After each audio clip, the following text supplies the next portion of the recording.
अतीक अहमद के साथ इतना खराब सलूक हो रहा है, टीवी में अतीक अहमद को क्रिमिनल बताया जा रहा है। क्या ऐसी गद्दी समाज की कोई भावनाएं नहीं है जो आहत होंगी, या सिर्फ कि ललित मोदी और इसके अलावा नीरव मोदी के केस में ही भावनाएं आहत होती हैं?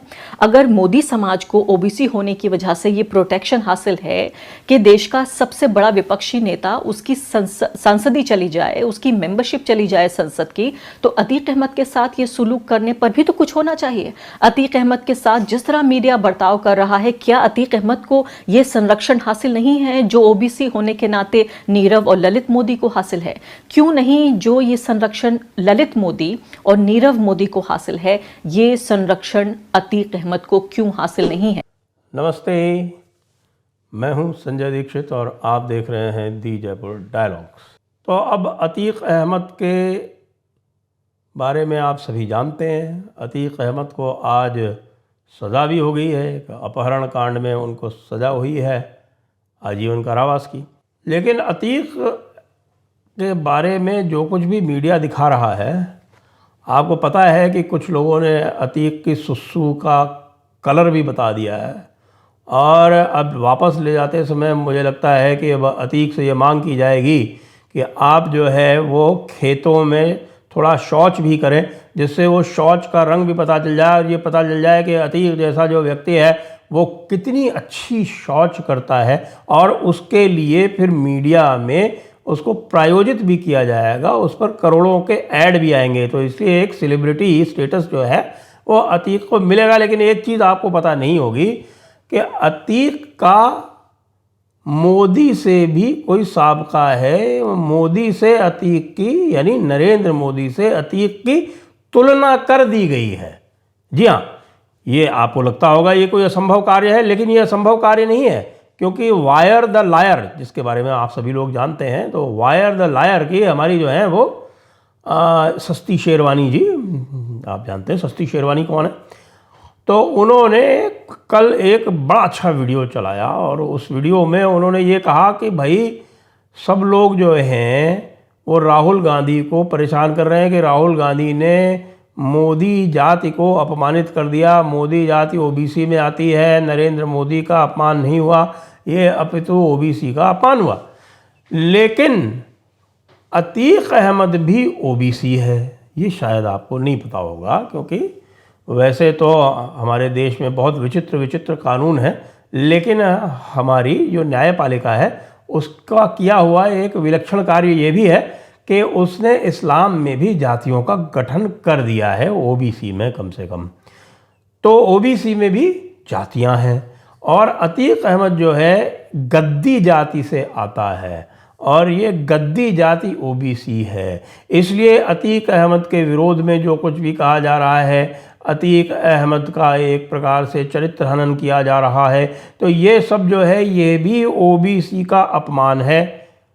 आरफा ने, यानी सस्ती शेरवानी ने, कम से कम यह मांग तो नहीं की कि ओबीसी के अपमान के कारण एक किसी प्रकार का मुकदमा चलना चाहिए मानहानि का, कि अतीक अहमद के बारे में ये कहने से पूरी गद्दी जाति का अपमान हुआ है। ये मानहानि का मुकदमा चलाने की अभी तक मांग नहीं की है, ये अभी तक का मामला है, आगे हो भी सकता है। और हमारे अतीक अहमद के बारे में आपको ये जानना चाहिए कि ये कितने महान व्यक्ति हैं। ये इतने महान व्यक्ति हैं कि ये जो हैं, इनके बाप दादे जो हैं वो खच्चर पालते थे, खच्चर चराते थे। खच्चर आप जानते हैं ना, वो सस्ता गधा। आप कहेंगे कि हम इसके कोई किसी प्रकार की तुलना जो है वो सस्ती शेरवानी और उसके बीच में किसी प्रकार का उत्प्रेक्षा अलंकार करने का प्रयास कर रहे हैं। नहीं नहीं, कोई अलंकार नहीं है भाई। वो सस्ता गधा जो है उससे सस्ती शेरवानी का कोई ताल्लुक नहीं है। डिस्क्लेमर, ये मैं डिस्क्लेमर दे रहा हूँ यहाँ पर। तो वो खच्चर पाला करते थे, खच्चर चलाया करते थे उनके बाप दादे। लेकिन अतीक अहमद इतने ज़बरदस्त आदमी हैं कि वो खच्चर से घोड़ों पर प्रोग्रेस कर गए। इसको कहते हैं विकास। और उन्होंने अपनी गद्दी जाति का इतना विकास किया कि वो खच्चर चलाते चलाते घोड़े चराने लगे। और घोड़े चराते चराते साथ में कुत्ते भी पालने लगे। और हमारे वायर द लायर के जो रिपोर्टर्स हैं उन्होंने बाकायदे अतीक अहमद के घर पर जाकर ये घोड़े और कुत्ते और थोड़े बहुत खच्चर जो हैं इन सब का जायज़ा लिया। उनके मुंह में हाथ डालकर भी देखा कि उनके दांत हैं या नहीं हैं, और पाया कि वे तो बेचारे पूर्णतः वेजिटेरियन हैं, यानी कि पूर्णतः निरामिष हैं। वो किसी भी प्रकार का किसी भी प्रकार की कोई हत्या जैसा जघन्य कार्य नहीं कर सकते। तो जब उनके कुत्ते तक वेजिटेरियन हैं, यानी कि अतीक अहमद के और उनके परिवार के जब कुत्ते तक वेजिटेरियन हैं, तो आप ये कैसे कल्पना कर सकते हैं, हमारे जज साहब ये कैसे कह सकते हैं कि अतीक अहमद कोई अपराध कर सकते हैं। आखिरकार उनका जो प्रेम है वो घोड़ों से, खच्चर से, कुत्तों से, सूअरों का मुझे पता नहीं है, वो तो लोग कहते हैं कि जब सूअरों को भी ऐसे प्यार होता है। देखिए, मैं किसी भी प्रकार की कोई मानहानि नहीं कर रहा हूँ, एक बार पुनः डिस्क्लेमर देता हूँ। तो गद्दी जाति के बारे में क्या विचार है? क्या गद्दी जाति किसी भी प्रकार से मोदी जाति से कमतर है?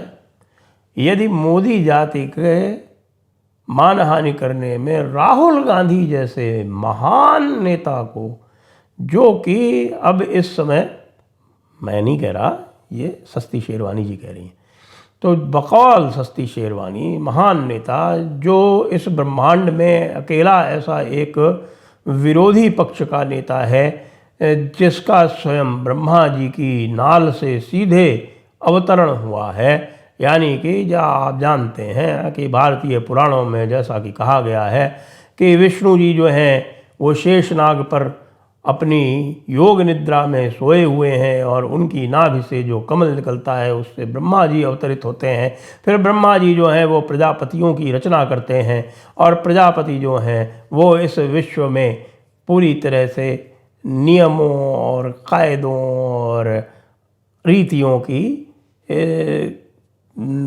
की रचना करते हैं, उनका निर्माण करते हैं, और सृष्टि में एक जिसको कहते हैं ऑर्डर, या संस्कृत में जाएंगे उसमें तो एक रितम और धर्म, इनका एक प्रादुर्भाव करते हैं। तो इसी प्रकार से हमारे जो राहुल गांधी जी भी हैं वो प्रजापति हैं। वो ब्रह्मा जी ने उनकी रचना इस पूरे ब्रह्मांड में, और ब्रह्मांड नहीं तो कम से कम इस धरती का तो मान ही लें कि इस धरती में उनको यहाँ पर पूरा एक रितम और धर्म का एक, जिसको हम कह सकते हैं कि उसका निर्माण करने के लिए लगाया है। अब ऐसे व्यक्ति की मानहानि हो गई, यानी यदि आप उनको सज़ा देते हैं तो इस कारण नहीं कि मोदी की मानहानि हुई, आपने उनको सज़ा दी तो उनकी मानहानि हो गई। इसी प्रकार से यदि आप अतीक अहमद को सज़ा देते हैं, अतीक अहमद को क्रिमिनल कहते हैं, तो ये पूरी गद्दी जाति का अपमान है। अब ये कौन सी गद्दी है ये मत पूछिएगा, ये वो हमारे मेरे पीठ के पीछे जो गद्दी लगी हुई उस गद्दी की बात नहीं कर रहा। ये पूरी एक जाति है जो खच्चरों से प्रेम करती है, घोड़ों से प्रेम करती है, कुत्तों से प्रेम करती है। तो बकौल हमारी सस्ती शेरवानी के, ऐसा व्यक्ति क्रिमिनल नहीं हो सकता। क्या उसको क्रिमिनल कहा जा सकता है? आप यदि उनका वीडियो सुनेंगे तो आप समझ जाएंगे कि ऐसे व्यक्ति को क्रिमिनल नहीं कहा जा सकता। और यदि ऐसे व्यक्ति को क्रिमिनल कहा गया है तो पूरी ओबीसी जाति का अपमान है। यदि गद्दी जाति का अपमान है, गद्दी जाति ओबीसी है, उसी प्रकार से जैसे मोदी जाति का अपमान हुआ, मोदी जाति ओबीसी थी, तो इसलिए पूरी ओबीसी जाति का अपमान हो गया। इसलिए अतीक अहमद को क्रिमिनल कहना समस्त ओबीसी का अपमान है। अब बताओ आप कि किस प्रकार से हमारे जो भाई साहब हैं अतीक अहमद जी, वो किस प्रकार मोदी जी से कम है। Modi ji equal to OBC, equal to अपमान पूरी जाति का, तो Atiq Ahmed equal to OBC, equal to अपमान पूरी गद्दी जाति का, पूरी ओबीसी जाति का।